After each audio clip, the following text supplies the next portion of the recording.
Hey everybody, Hanzo from New Hope Windward here at Fuse West, and tonight I'm reading a text from the Bible, obviously in Hebrews 11. This is verses 24 through 27.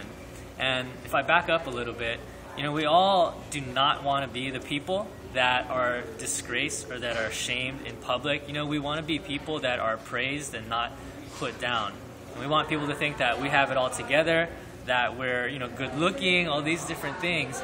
And yet you read a passage like Hebrews 11, 24 through 27, and it says that Moses, instead of choosing to be Pharaoh's son or Pharaoh's daughter's son and live in Egypt with all the wealth and all the treasures and the pleasures of sin, says that he actually chose to be disgraced and shamed with God's people. And so Jesus promises in John 15, verse 18, that because the world hates him, the world is also going to hate us.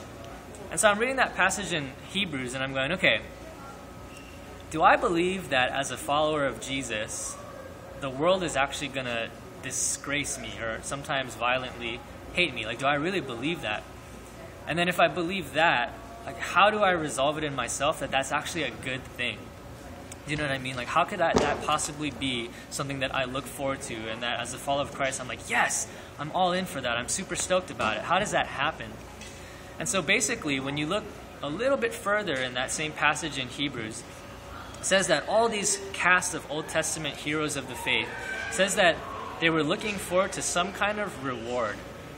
And they endured hardship, they endured suffering, all these like terrible things that they went through. They did it because they believed at the end of it all there was some reward, that it was going to make everything worth it. And so really that kind of clashes with the way that our generation thinks, because for us we tend to think the reward is in the moment. And if I have to wait for something down the line, that doesn't make as much sense to me as if I can have it right now and enjoy it right now. That's why we end up with stuff like credit card debt, because we'd rather have what we want to enjoy now rather than save up and wait and enjoy it later. If we can have it now, we'll take it now. That's why there's things like, we believe it's okay to have sex before marriage, or let's live with someone before we get married, because it's better to enjoy those things now than it is to wait and go through the process of getting married and all this stuff. And so for us, we think that pleasure is in the moment, but according to the Bible, the reward comes later. And actually it says in Hebrews that a lot of these people, most of them in the Old Testament, they looked forward to reward and they didn't even get it by the time they died.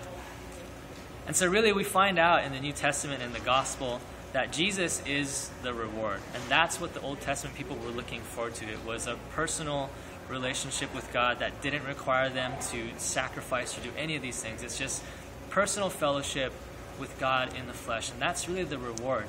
And so when I look at that and I just kind of ask and I wonder again, do I really believe that Jesus is my great reward and that somehow living this life is going to be worth it because I get that in the end? I have an iPhone here, which is really cool, and I use it a lot every day. And Steve Jobs invented this thing, and it's really cool. But even though he invested a lot of his life into making this and other Apple products, which I also enjoy, even though he spent a lot of his life doing that, there's no personal reward for him in the grave right now. Like in the afterlife, the Apple Corporation is not there somehow rewarding him for everything he's done. And really, when you look at other world religions or anything in this world that we would consider treasure, none of that promises a reward after the fact, when we're dead. And the only thing that you find that in is in Christianity. It's being a follower of Jesus. And so that's kind of my question that I would like you to wrestle with is, do I believe that as a follower of Christ I'm going to face disgrace? And if I believe that, do I believe that the reward is going to outweigh everything else that I'll possibly go through, good and bad? And if you can wrestle with that a little bit, I encourage you to look into the scriptures, Hebrews 11, 24 through 27, or the whole chapter if you want. Hebrews 12, verses 1 through 2 then tells us to fix our eyes on Jesus and just run the race with everything we have for him.